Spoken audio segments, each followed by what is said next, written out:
नमस्कार, राम राम, हर हर महादेव। एक बार फिर से आपके अपने यूट्यूब चैनल राजनीति का हिंदुत्वकरण में एक बार फिर से स्वागत है। आज हम 3 टॉपिक पर विशेष आपका ध्यान आकर्षित करवाना चाहेंगे। पहला, यूपी इलेक्शंस 2022 और उसी से यूपी से ही जुड़ी हुई 2 ऐसी हत्याओं के बारे में बताना चाहेंगे जिनके परिवारों को बीजेपी और योगी आदित्यनाथ जी की सरकार से आश्वासन दिया गया था, जो मांगे उनकी परिवार की तरफ से रखी गई थी, उन मांगों को जल्द से जल्द पूरा किया जाएगा। इन खास मुद्दों पर आज का विषय केंद्रित रहेगा। तो शुरू करते हैं। यूपी इलेक्शंस को लेकर जो ग्राउंड है वो तैयार हो चुकी है।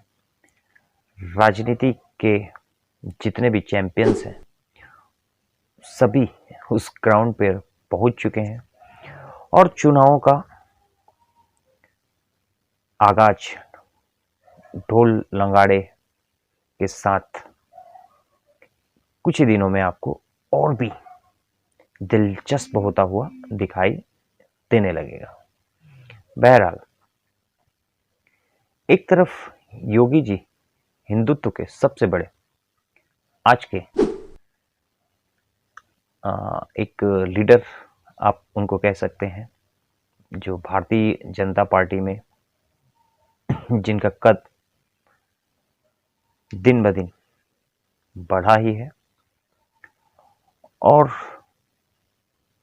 दूसरी तरफ तमाम पार्टियां हैं उनके बारे में मैं कोई जिक्र नहीं करना चाहता, क्योंकि मेरे को उनसे फिलहाल अभी कोई भी लेना देना नहीं। मेरा फोकस सिर्फ उन फैसलों पर है मोदी जी के, और मोदी जी के नेतृत्व में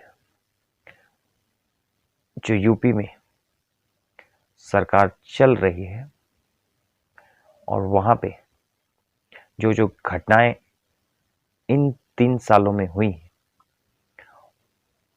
उन घटनाओं को आपके सामने लाना। आज के वीडियो का थंबनेल आपने देखा ही होगा, और उस थंबनेल से ही यह स्पष्ट है कि मोदी जी ने अभी हाल ही के दिनों में, लगभग 2 या 3 सालों के अंतर्गत, जितने भी थंबनेल्स में आपको किसी राष्ट्र के राष्ट्राध्यक्ष या फिर अगले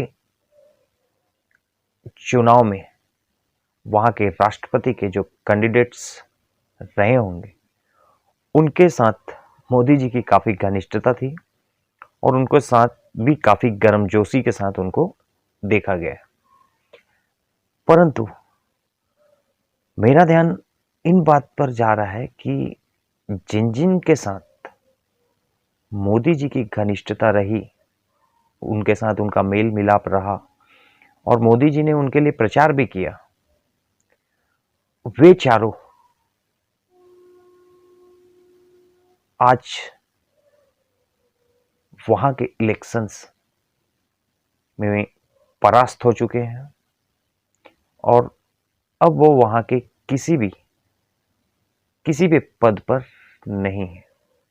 वो अपोजिशन में जा चुके हैं और उन चारों पांचों नेताओं ने वहां हार का सामना किया है। वो भी पॉलिटिशियन ही थे और मोदी जी उनके समर्थक थे और चाहते थे कि यहाँ इलेक्शन में यही जिनके साथ उनकी तस्वीर दिखाई दे रही है इस इमेज में आपको, वो वहाँ से, उस देश से, वहाँ के जो इलेक्शंस होते हैं, राष्ट्रपति चुनाव होते हैं, वहाँ से ये जो प्रतिनिधि हैं वो चुन करके आए। लेकिन ऐसा नहीं हुआ, और चारों पांचों जो प्रतिनिधि आपको इस इमेज में दिखाई दे रहे हैं उनको हार का सामना करना पड़ा।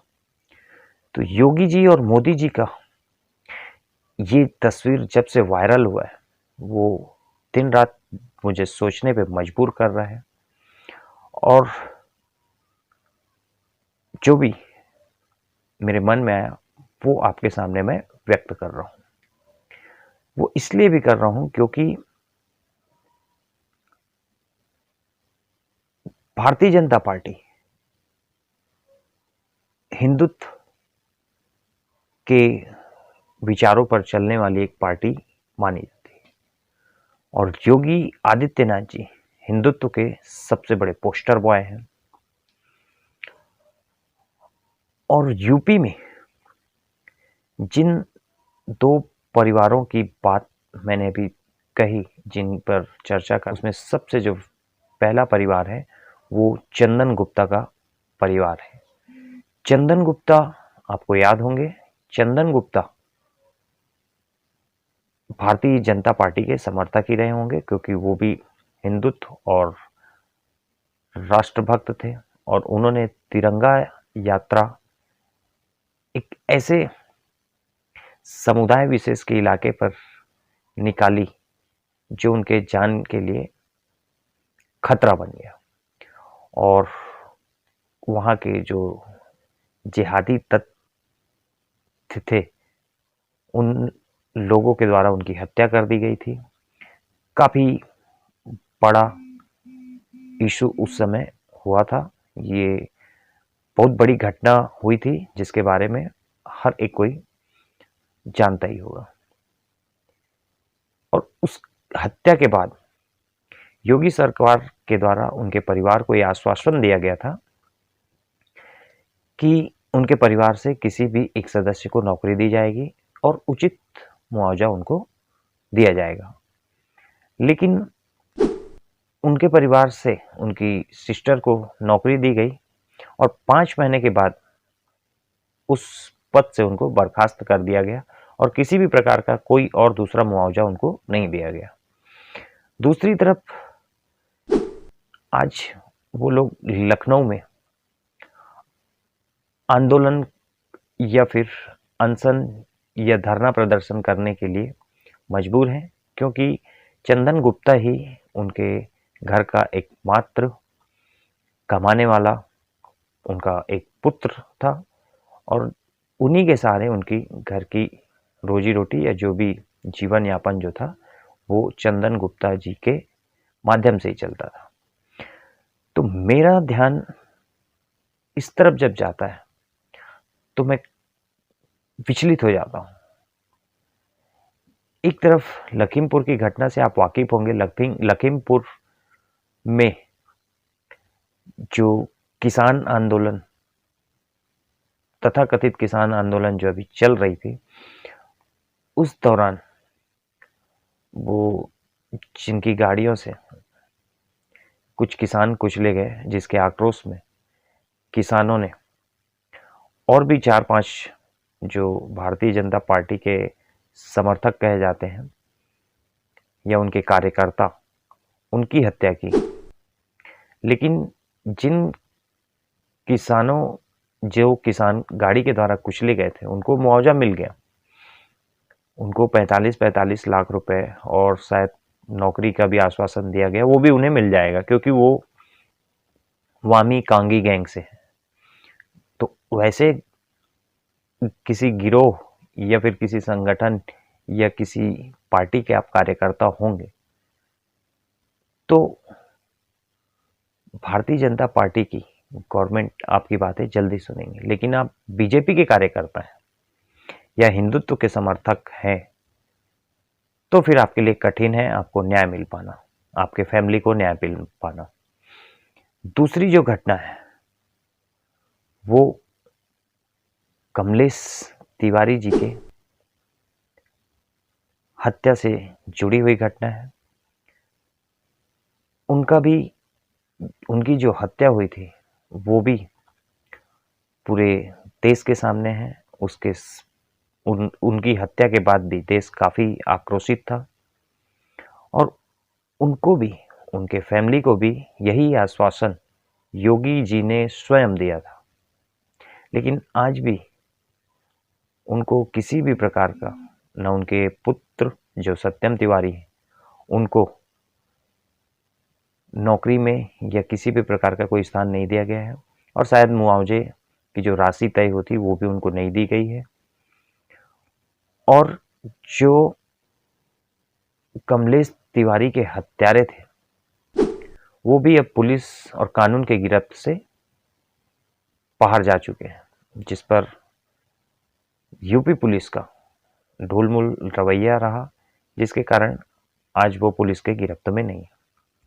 दूसरी तरफ कमलेश तिवारी जी की जो पत्नी है, जो आज भी उनका केस कोर्ट में लड़ रही है, उन्हें उनकी जगह से लखनऊ शिफ्ट कर दिया गया और जो उसके एकमात्र गवाह हैं उस हत्याकांड के, उनको भी परेशान किया जा रहा है और मारने की धमकी दी जा रही है। मेरा ध्यान जब इस प्रकार की घटनाओं पर जाता है तो मैं सोचने के लिए व्याकुल हो जाता हूँ और फिर न चाहते हुए भी मुझे प्रश्न करने पड़ते हैं। मैं योगी जी के बारे में कोई भी नकारात्मक बात इस समय यूपी इलेक्शंस के साथ नहीं करना चाहता, लेकिन जब मेरी नज़र कुछ ऐसे बिंदुओं पर जाती है तो मैं फिर से सोचने के लिए मजबूर हो जाता हूं और उसको आपके सामने जरूर रखना चाहता हूं। और यूपी में जितने भी भारतीय जनता पार्टी और योगी जी के समर्थक हैं, उनके सामने ये बात रखनी बहुत आवश्यक है, उन तक ये मैसेज पहुंचाना बहुत आवश्यक है कि जिन तुष्टीकरण का विरोध कभी आप किया करते थे, आज केंद्र के दबाव में योगी जी को भी उसी तुष्टीकरण का सहारा लेना पड़ रहा है। और इसके क्या दुष्परिणाम या परिणाम इलेक्शंस में होंगे, ये देखना भी अत्यंत आवश्यक है। केंद्र सरकार के द्वारा जितने भी सरकारी योजनाओं का लाभ एक खास समुदाय को दिया जा रहा है, ये बात किसी से छुपी नहीं है।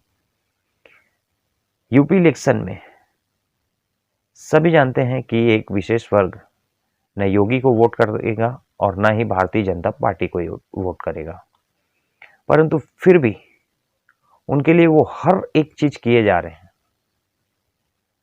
जिससे उन्हें कुछ नहीं मिलने वाला है, फिर भी उनके लिए लाखों प्रयास किए जा रहे हैं। अब तो योगी केंद्रीय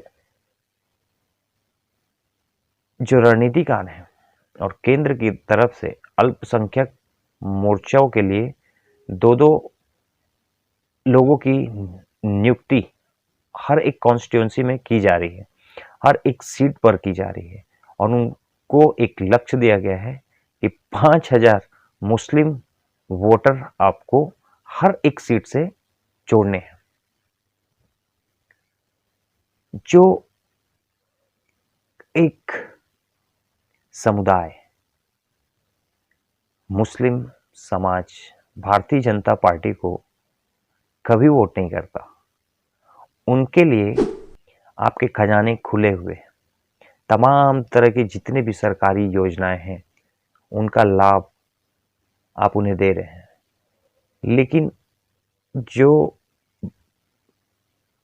पहले आपके समर्थक रह चुके हैं, जिन्होंने इस पार्टी को बढ़ाने में योगदान दिया होगा, चंदन गुप्ता भारतीय जनता पार्टी के बहुत बड़े समर्थक थे, उनका बलिदान हुआ, लेकिन आज उनके ही घर वाले उस दिए हुए आश्वासन के मुआवजे के लिए तरस रहे हैं और उनको आंदोलन करने तक की चेतावनी देनी पड़ रही है और उनकी बातें नहीं मानी जा रही हैं। वहीं दूसरी तरफ आप उन लोगों का वोट प्राप्त करने के लिए सरकारी खजानों का पिटारा आपने खोल दिया है, जिनका वोट आपको कभी नहीं मिला है और ना ही आगे कभी मिलेगा। अगर आपको असम इलेक्शंस के समय, इलेक्शन के बाद वहां के जो घटना है उससे ही सीख लेनी चाहिए। असम इलेक्शन के बाद वहां के भाजपा अध्यक्ष ने तत्काल प्रभाव से अल्पसंख्यक मोर्चा को खत्म कर दिया था। क्यों?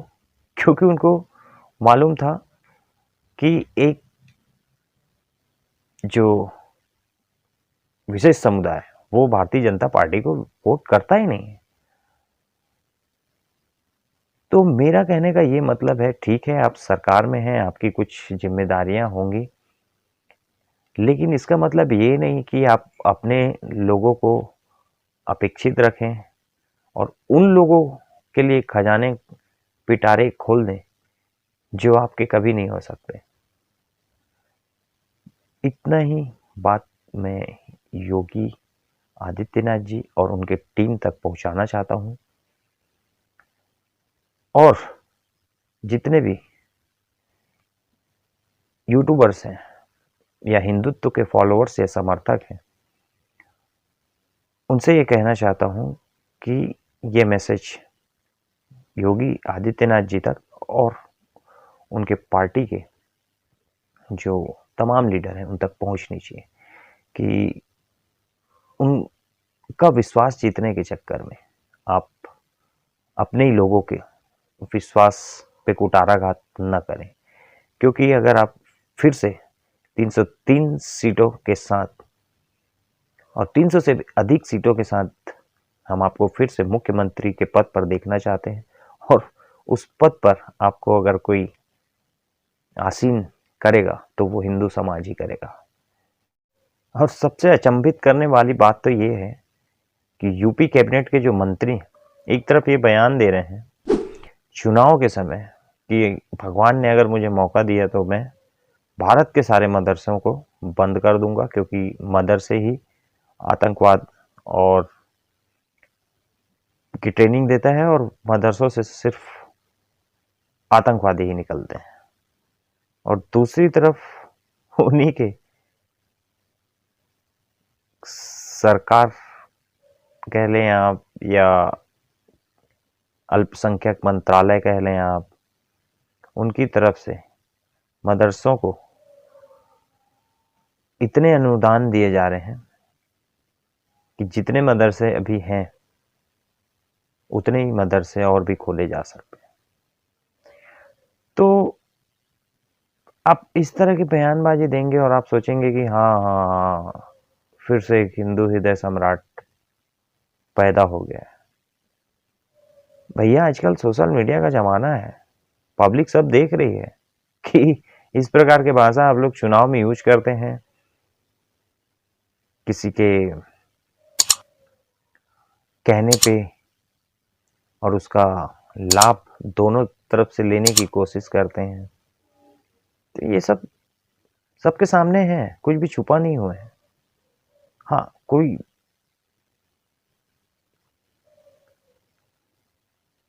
आपको जानकर भी न जानने का ढोंग करता है वो अलग बात है, लेकिन आज किसी भी बातों को ज़्यादा दिन तक छुपाए रखना ये किसी के लिए भी संभव नहीं है। दूसरे का विश्वास जीतने के चक्कर में आप अपने लोगों का ही विश्वास न खोएं, इतना बस मेरा कहना है। योगी जी के बारे में मैं कोई भी नकारात्मक बात नहीं करने वाला था, लेकिन जो कुछ चीज़ें हैं उनके बारे में लोगों का ध्यान आकर्षित करवाना मेरी जिम्मेदारी ही मेरा दायित्व है और मैं उसे करता रहूँगा। और आशा करता हूँ कि कमलेश तिवारी और चंदन गुप्ता जी के परिवार को जो आश्वासन दिए गए थे उन्हें योगी सरकार, यूपी गवर्नमेंट जल्द से जल्द पूरा करेगी। आज के लिए इतना ही। अगर आपको ये जानकारी तथ्यात्मक सही लगती हो तो इस चैनल को लाइक, सब्सक्राइब और शेयर जरूर करें। धन्यवाद। हर हर महादेव।